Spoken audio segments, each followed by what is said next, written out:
Hello everyone. मैं आज अपना दूसरा वीडियो अपने चैनल पे डाल रही हूँ और ये जो टॉपिक है वो है इलिंगम डायग्राम, जो मैंने केमिस्ट्री से लिया है।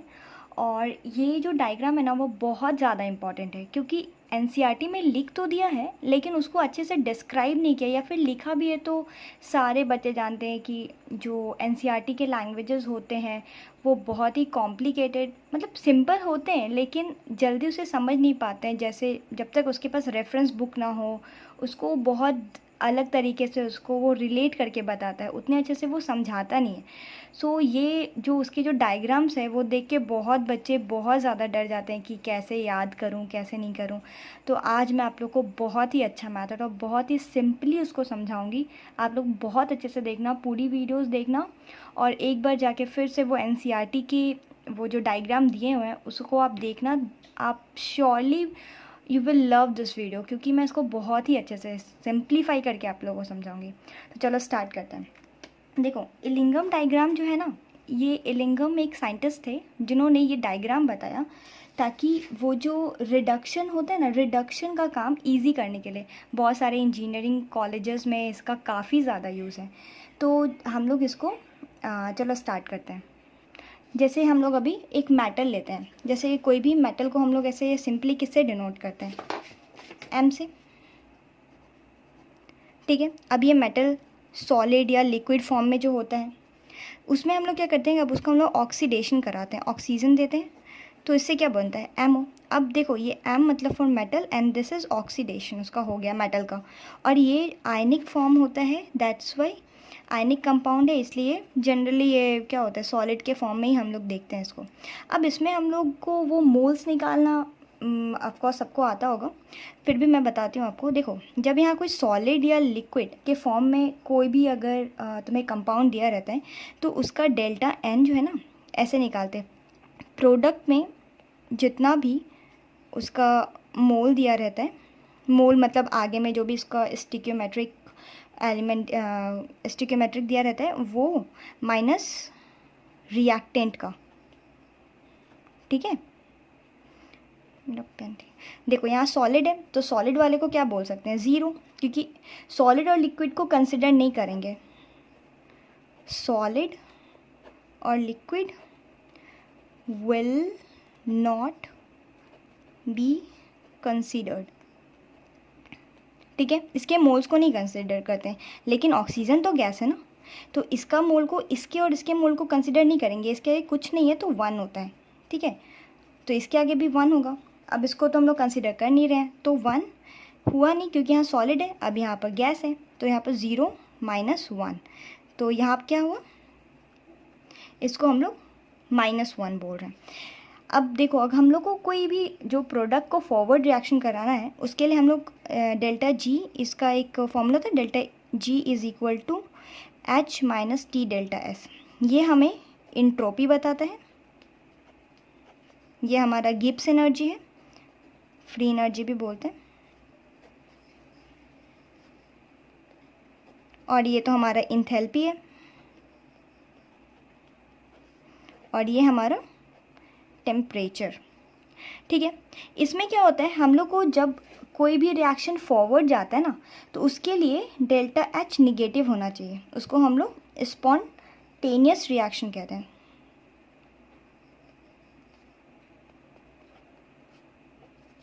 अब उसके लिए, अब डेल्टा जी को निगेटिव होने के लिए भी तो कुछ उसके क्राइटेरिया होने चाहिए ना। अब देखो, डेल्टा जी निगेटिव कब होगा, डेल्टा एच उसके लिए हमारा जनरली पॉजिटिव नहीं, हमारा जनरली निगेटिव होना चाहिए। निगेटिव पॉजिटिव कुछ भी हो सकता है, इसमें टेम्परेचर पे डिपेंड करता है मोस्ट, और ऐसे इंट्रोपी पे ऐसे सब पे डिपेंड करता है, लेकिन टेम्परेचर पे यहाँ पर हम लोग ज़्यादा फोकस करेंगे, क्योंकि जो डायग्राम इन्होंने प्लॉट किया था वो जी, डेल्टा जी और डेल्टा एच के बीच में किया था। तो इसमें क्या होगा, डेल्टा एच यहाँ पर जो टेम्परेचर है वो पॉजिटिव होना चाहिए, मतलब हाई होना चाहिए, और इंट्रोपी भी हाई होनी चाहिए। ठीक है, अगर निगेटिव होती है तो दिक्कत है। अब देखो देखो, हम लोग इसके बीच में ग्राफ को प्लॉट करते हैं, इसमें क्या होगा, delta G is equals to delta H minus T delta S. इसमें हम लोग स्लोप क्या होगा, इसको तो हम लोग वाई पे रखेंगे, इसको हम लोग एक्स पे रख रहे हैं, तो इसका स्लोप क्या होता है, ऐसा होता है ना, Y is equals to M X plus C. तो यहाँ हो गया तुम्हारा जी, ये हो गया तुम्हारा टी, तो स्लोप क्या हुआ एक्स एम। तो यहाँ एम क्या है माइनस, इसका साइन भी इंक्लूड करते हैं, तो स्लोप क्या हो गया यहाँ पर माइनस, निगेटिव में आया।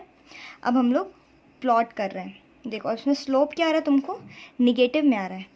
इसका मतलब स्लोप अगर निगेटिव है, इसका मतलब इंट्रोपी तुम्हें पॉजिटिव दे रहे हैं, क्योंकि positive minus minus plus minus होता है ना, minus into plus is equals to minus. तो अगर ये पॉजिटिव है और ये निगेटिव है तभी ना पॉजिटिव, तभी ना निगेटिव हो रहा है।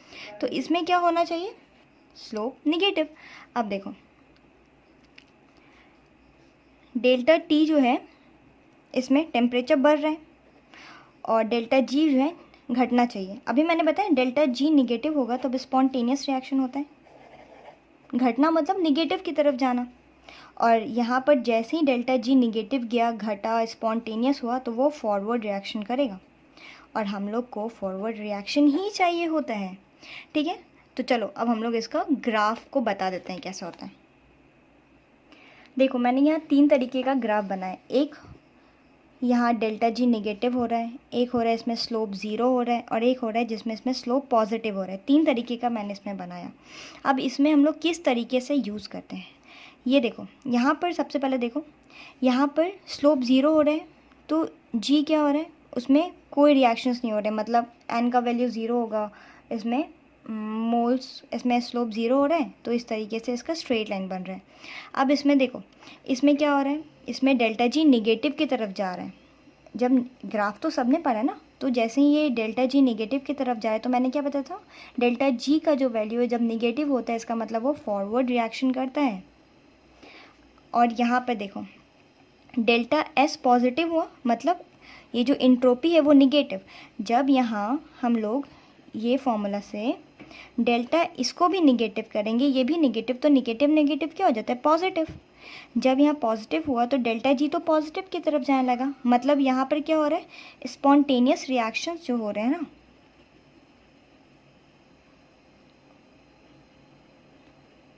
वो घटने लगेगा, मतलब फॉरवर्ड रिएक्शन जो होते हैं ना वो भी नहीं होगी, वो भी घटने लग जाती है।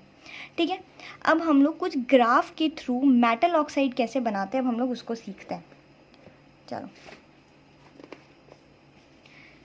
तो ग्राफ 1 एकदम अच्छे से समझना है इसको। देखो अभी हम लोग मेटल का फॉर्मेशन करा रहे हैं, मेटल ऑक्साइड।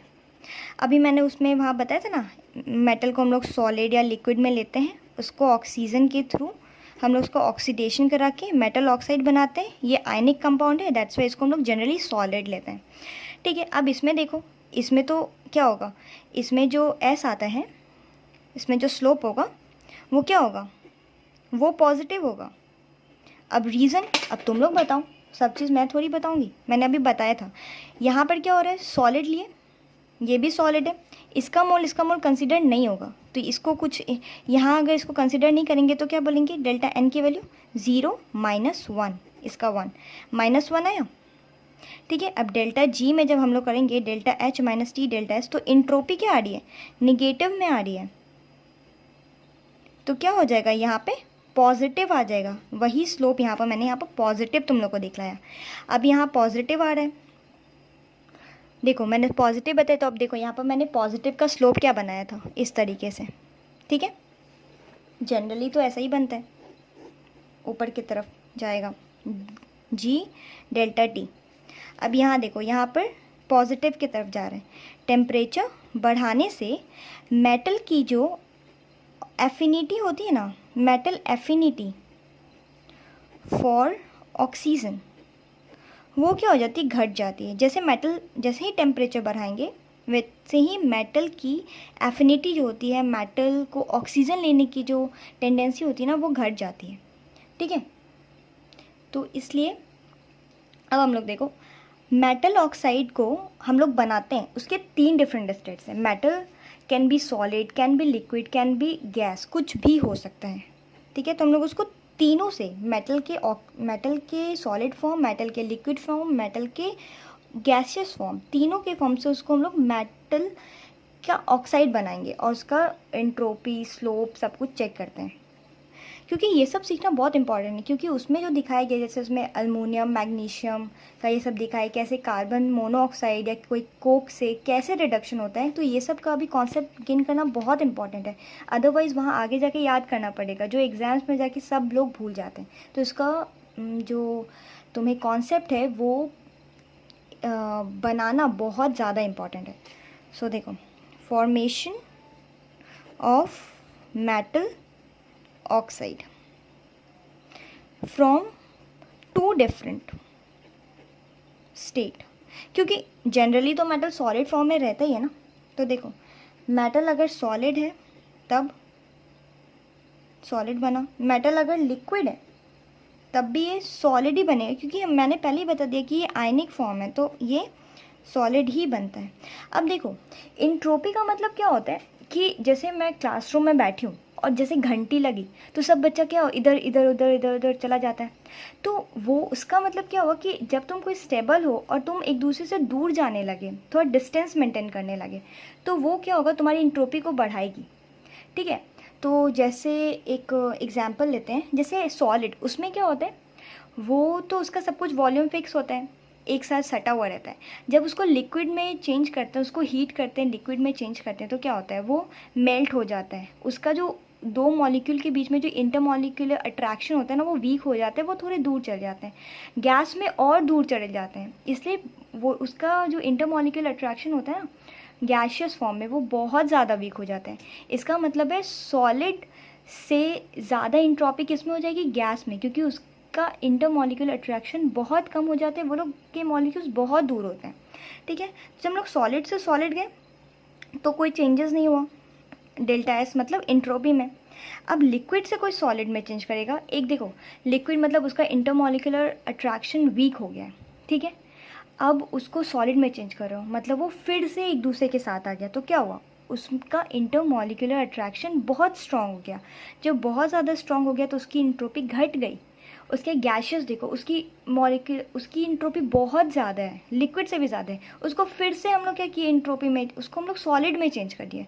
तो क्या हो रहा है, उसको देखो धीरे धीरे क्या हो रही है, यहाँ से यहाँ एंट्रोपी यहाँ उस कंपैरिजन में ज़्यादा, इसलिए क्योंकि वो सॉलिड से ही सॉलिड में चेंज हुई। अब लिक्विड से सॉलिड में चेंज करेंगे तो उसकी एंट्रोपी और घटेगी, और जब गैशियस से करेंगे तो उसकी एंट्रोपी और ज़्यादा घटेगी, क्योंकि बहुत ज़्यादा उसमें एंट्रोपी था और उसकी एंट्रोपी बहुत कम कर दी गई। तो क्या हो रहा है, बहुत ज़्यादा डिक्रीमेंट हो रहा है। Get my point. तो देखो, डेल्टा एस की जो वैल्यू बहुत ज़्यादा घट जाएगी। ठीक है, अब जैसे ही डेल्टा एस घटती है, मतलब डेल्टा एस निगेटिव, जैसे ही डेल्टा एस निगेटिव हो रही है, पॉजिटिव में चेंज होगा slope, slope will be positive. इतना समझे। अब आगे, अभी मैंने क्या समझाया, जैसे सॉलिड से सॉलिड, लिक्विड से सॉलिड, गैशियस से सॉलिड में चेंज होती है, उसकी स्लोप बढ़ते चली जाती है। तो क्या होगा, डेल्टा जी और डेल्टा टी के बीच में कैसा होगा स्लोप, पहले स्टेबल था, एस से एस में चेंज हुआ, फिर लिक्विड में चेंज हुआ, फिर और ऊपर गैशियस में चेंज हुआ। तो ये क्या है, ये सॉलिड वाला, ये लिक्विड वाला और ये गैस वाला। और जो यहाँ पर जब ये क्या हुआ, सॉलिड से वो लिक्विड में गया, फेस चेंज होना, तो जहाँ पर फेस चेंज होता है ना, वो जो पॉइंट होते हैं, इसी को हम लोग कहते हैं मेल्टिंग पॉइंट। क्योंकि यहाँ पर सॉलिड से लिक्विड में चेंज करने के लिए हम लोग गर्म करते हैं तो उसको मेल्ट करते हैं ना, उसके बाद हम लोग लिक्विड से गैस में चेंज करते हैं तो उसको हम लोग को बॉईल करना पड़ता है। वेपराइजेशन, वेपर में चेंज होता है ना, या फिर बॉईल करते हैं उसके बाद वेपर में चेंज होता है। तो क्या हो रहा है, लिक्विड से गैस होने में क्या हो रहा है, उसको बॉईल करते हैं, तो ये हो गया तुम्हारा, यहाँ भी फेस डिफरेंस हुआ, इसलिए इस पॉइंट को हम लोग को बॉइलिंग पॉइंट कहा जाता है। ठीक है, और ये क्यों हो रहा है, स्लोप के चेंज होने की वजह से इसका हम लोग बता रहे हैं। अब देखो, अब तो मेटल का समझ गए किस तरीके से टेम्परेचर बढ़ने से उसकी ऑक्सीजन एफिनिटी, उसके बारे में कैसे स्लोप चेंज होता है, कैसे कैसे एंट्रोपी में चेंजेस होते हैं, कैसे उसके स्लोप निगेटिव पॉजिटिव होते हैं, इतना समझ गए। अब वो रिडक्शन हम लोग किससे कराते हैं, कार्बन से, कोक से, कार्बन डाइऑक्साइड से। तो अब उसके बारे में पढ़ते हैं, उसका कैसे फॉर्मेशन होता है, उसका कैसा स्लोप बनता है। Formation of carbon monoxide and carbon dioxide. अब इसमें देखो, कार्बन ऑफ कोर्स सॉलिड है, ऑक्सीजन दिए, क्या बना CO2, ये भी क्या हो गया तुम्हारा गैस। इसको क्या होता है मतलब इसमें तो अभी चेंजेस नहीं करना है, लेकिन ऐसे इसको हम लोग को बैलेंस करना पड़ता है। अगर इक्वेशन बैलेंस नहीं होता है तो इक्वेशन बैलेंस करना तो 6, 7, 8 में भी बच्चे जानते हैं, वो बहुत बेसिक है, तो वो तुम लोग को मैं बता दूंगी, डायरेक्ट तुम लोग देख लेना। तो पहले देखो, अब मैंने बताया ये तो गैस है, ये भी गैस है। अब क्या हुआ, इस दोनों के बीच में यहाँ भी 1 मॉलिक्यूल, यहाँ भी 1 मॉलिक्यूल, ये सॉलिड की वजह से इसको हम लोग कंसिडर नहीं करेंगे।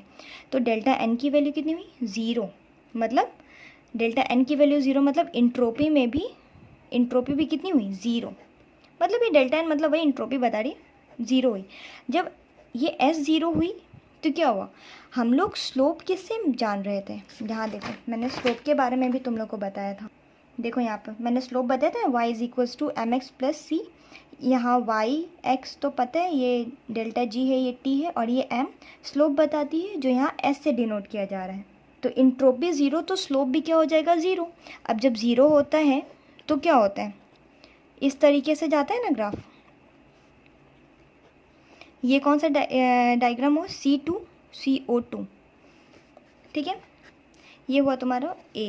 अब देखो B, C से उसी में कार्बन में ऑक्साइड उसको ऑक्सीडेशन करो तो कार्बन मोनोऑक्साइड में चेंज करो। अब यहाँ देखो, यहाँ पर एक कार्बन है, यहाँ 2 ऑक्सीजन है, 1 ऑक्सीजन है, तो उसको बैलेंस करना तुम लोग को आना चाहिए, वो तुम लोग कर लेना। अब देखो, ये तो सॉलिड है, ये है गैस, ये भी गैस है। अब यहाँ 2 - 1, डेल्टा एस की वैल्यू कितनी होगी, 2 - 1 = 1, ठीक है। मतलब स्लोप तुम्हारा क्या हो रहा है, यहाँ डेल्टा एस पॉजिटिव आ रहा है, तो स्लोप तुम्हारा कितना हो जाएगा, निगेटिव। रीज़न, क्योंकि यहाँ +1 आ रहा है, तो प्लस माइनस ये वाले फॉर्मूला से तुम लोग देख लेना। यहाँ पर अगर हम लोग प्लस करेंगे तो प्लस माइनस माइनस वही स्लोप आ रहा है। इसका हम लोग डायग्राम बनाते हैं, C से CO, ठीक है। क्योंकि स्लोप यहाँ पर निगेटिव जा रही तो इस तरीके से ही ना जाती है, मैंने पीछे बताया है।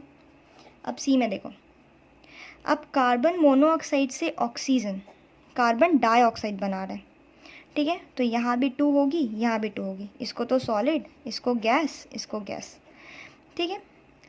अब ये कार्बन मोनोऑक्साइड चेंज हो गया, सॉरी कार्बन मोनोऑक्साइड क्या होता है, वो तो गैस होता है ना। Carbon is solid but carbon monoxide is not solid, it is gas. तो क्या हुआ, यहाँ 2 हुआ, -1 + 2 कितना, 3। 2 - 3 = -1। ये डेल्टा एस निगेटिव हुआ। जब डेल्टा एस निगेटिव होती है तो क्या हो रहा है, तो होता है स्लोप विल बी पॉजिटिव।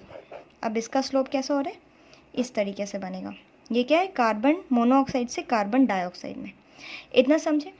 देखो, कार्बन से कार्बन डाइऑक्साइड में चेंज होता है तो एक्सोथर्मिक होता है।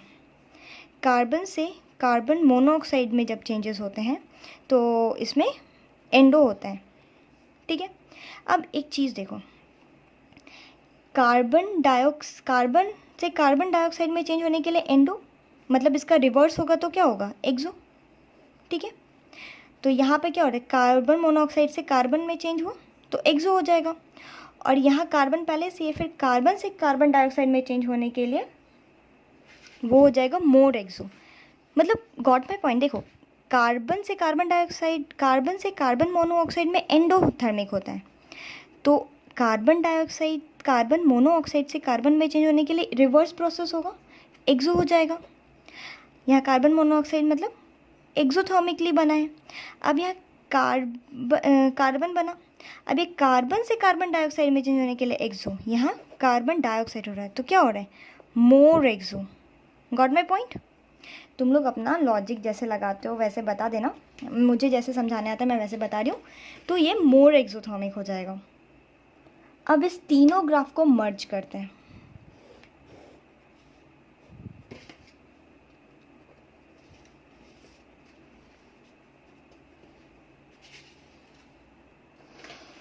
ये देखो, एक था ऐसे, एक था ऐसे, और एक था इस तरीके से। ये जो पॉइंट है ना, ये वाला जहाँ पर ये तीनों, अब देखो ये जो स्ट्रेट लाइन दिखा रहा है, ये क्या डिनोट कर रहा है, C से CO2, ये वाला स्लोप दिखाता है CO से CO2, और ये वाला जो स्लोप है जो यहाँ निगेटिव की तरफ आ रहा है, ये क्या दिखा रहा है, C से CO। ठीक है, अब देखो इसमें क्या हो रहा है, और यहाँ पर एक पॉइंट है जहाँ ये तीनों मैच कर रहा है। ये एक ऐसा पॉइंट होता है जहाँ पर तीनों का टेम्परेचर और जो एक होता है ना पॉइंट कि यहाँ पर तीनों का स्टेट एकदम सेम होता है। ये एक ऐसा पॉइंट है जिसके इधर साइड मतलब इसके लेफ़्ट साइड लो टेम्परेचर रहता है और इधर साइड हाई टेम्परेचर रहता है। ठीक है, अब देखो जैसे हम टेम्परेचर को इंक्रीज़ करते हैं ना, ऑक्सीजन की एफिनिटी जो होती है, ऑक्सीजन की एफिनिटी जो होती है, कार्बन की एफिनिटी जो होती है फॉर ऑक्सीजन इंक्रीज़ कर जाती है। अब देखो डिफरेंस देखो, मेटल के केस में क्या होता है, जब टेम्परेचर बढ़ता है तो उसकी एफिनिटी कम हो जाती है, लेकिन कार्बन के केस में टेम्परेचर बढ़ाने से उसकी एफिनिटी घट जाती है। देखो यहाँ पर मैंने बताया था ना, स्लोप बढ़ गया, M से M हुआ, देख रहे हो टेम्परेचर यहाँ बढ़ रहा है, तो क्या हो रहा है, उसकी एफिनिटी, ऑक्सीजन एफिनिटी घट रही है। तो अब इसकी घट रही है, इसकी मेटल ऑक्साइड की, और ये वाला जो है कार्बन से कार्बन मोनोऑक्साइड में टेम्परेचर बढ़ाने से उसकी एफिनिटी बढ़ रही है। जैसे 2 इंसान है, 3 इंसान है, ठीक है, उसमें से जैसे एक पर्टिकुलर चीज़ है, जैसे ये कोई X चीज़ है, अब A वाला जो बंदा है वो इसको नहीं चाहता है रखना, लेकिन B वाला इसको चाहता है रखना। तो उसी तरीके की बात है कि जब ये टेम्परेचर बढ़ाने से या इस स्लोप में इसकी एफिनिटी घटती है और इसकी एफिनिटी बढ़ती है कार्बन की, इसलिए हम लोग इस जो मेटल का रिडक्शन करते हैं ना, वो कार्बन मोनोऑक्साइड से इसका रिडक्शन कराया जाता है। क्योंकि जब टेम्परेचर को बढ़ाते हैं तो इसकी एफिनिटी घट जाती है, लेकिन कार्बन से कार्बन मोनोऑक्साइड में चेंज करने के लिए इसकी एफिनिटी को बढ़ जाती है। तो एक की घट रही है तो दूसरी की बढ़ रही है, तो एक से जब निकलेगा तो दूसरा उसको ले लेगा। यही रीज़न होता है कि हम लोग जो है जब टेम्परेचर को इंक्रीज़ करते हैं तो हम लोग कार्बन मोनोऑक्साइड का हम लोग यूज़ करते हैं। ओके, अब देखो, अब नेक्स्ट पॉइंट क्या है, जैसे देखो इस पॉइंट के इधर साइड जो भी होगा वो सारा निगेटिव देता है, और इस टाइम अब बस लास्ट में समझो कि जो इधर वाला जो ग्राफ होता है ना, ये डेल्टा जी का, इसमें जो सबसे नीचे में जिसका पॉइंट रहता है ना, जैसे यहाँ पर देखो इससे यहाँ तक में, यहाँ से यहाँ तक में जो है ना, ये कार्बन मोनोऑक्साइड से जो कार्बन डाइऑक्साइड में चेंज हुआ ना, इसकी जो डेल्टा जी होती है ना, वो ज़्यादा निगेटिव होती है। मतलब अगर ये इस लो टेम्परेचर के, अगर इसको हम लोग देंगे और ये लो टेम्परेचर में इसका रिएक्शन कराएंगे तो इसका डेल्टा जी निगेटिव आएगा, और डेल्टा जी निगेटिव का मतलब फॉरवर्ड रिएक्शन, मतलब ये हमें अच्छा प्रोडक्ट देता है, स्पॉन्टिनिटी इसकी बढ़ती है। ठीक है, तो 1-2 पॉइंट इसमें लिखो कि कार्बन मोनोऑक्साइड से कार्बन डाइऑक्साइड अगर लो टेम्परेचर है, लो टेम्परेचर मतलब ये वाले पॉइंट से यहाँ वाला टेम्परेचर, ठीक है, इसमें delta G will be negative compare to carbon monoxide. देखो कार्बन टू कार्बन मोनोऑक्साइड, इसका स्लोप कहाँ है, यहाँ पर है, इसका स्लोप कहाँ है, यहाँ पे है, तो ये ज़्यादा नीचे है। ये जो कार्बन मोनोऑक्साइड से कार्बन डाइऑक्साइड में जब चेंज हुआ तो इसका ग्राफ ज़्यादा नीचे है as comparison to this graph, इसलिए इसकी जो है ना, ये लो टेम्परेचर में ज़्यादा डेल्टा जी निगेटिव देगा और ज़्यादा स्पॉन्टेनियस रिएक्शन देगा और ज़्यादा प्रोडक्ट बनाता है। ठीक है, ये जो लो टेम्परेचर, इस समय क्या होता है कि कार्बन मोनोऑक्साइड की जो ऑक्सीजन एफिनिटी होती है ना, वो ज़्यादा होती है कार्बन से, लेकिन जैसे ही वो ये लाइन क्रॉस करके हाई टेम्परेचर पे जाएगा, देखो इसका ग्राफ क्या हो रहा है, यहाँ ऊपर चला जा रहा है, और इसका ग्राफ क्या हो रहा है, नीचे चला जा रहा है, नीचे आ रहा है, तो फिर उल्टा हो जाएगा। जब हम लोग हाई टेम्परेचर की बात करेंगे क्या होगा, कार्बन से कार्बन मोनोऑक्साइड उसकी एफिनिटी जो है वो ज़्यादा हो जाएगी as comparison to carbon monoxide से कार्बन डाइऑक्साइड। इसलिए क्या होता है इस केस में, carbon will be better reducing agent। Got my point? Thank you so much. अगर तुमने ये वाला पूरा वीडियो देखा, एक बार इस वीडियो को अच्छे से देखना, एनालाइज करना और खुद से एक बार पढ़ने की कोशिश करना। एनसीईआरटी को अच्छे थॉरोली पढ़ना, उसके डायग्राम को पढ़ना और एक बार अच्छे से उसको कंपेयर करना, कैसे मैंने मेटल के बारे में बताया है, कैसे मैंने कार्बन के रिडक्शन के बारे में बताया है, क्यों, कहाँ पर, कैसे उसका रिडक्शन और किससे करते हैं, कब करते हैं, जो भी है मैंने इसमें बताया है। प्लीज़, मैंने बहुत ही मेहनत करके ये वीडियो बनाया है, so please like, subscribe and share to the one who really need this video, क्योंकि बहुत सारे को ये वाले पोर्शंस कवर अच्छे से नहीं हो पाते हैं। तो मैंने इसमें अपनी पूरा ट्राई किया है कि तुम लोग को अच्छे से ये सब कुछ बताऊं, समझाऊं। सो please like this video, share and subscribe. Thank you.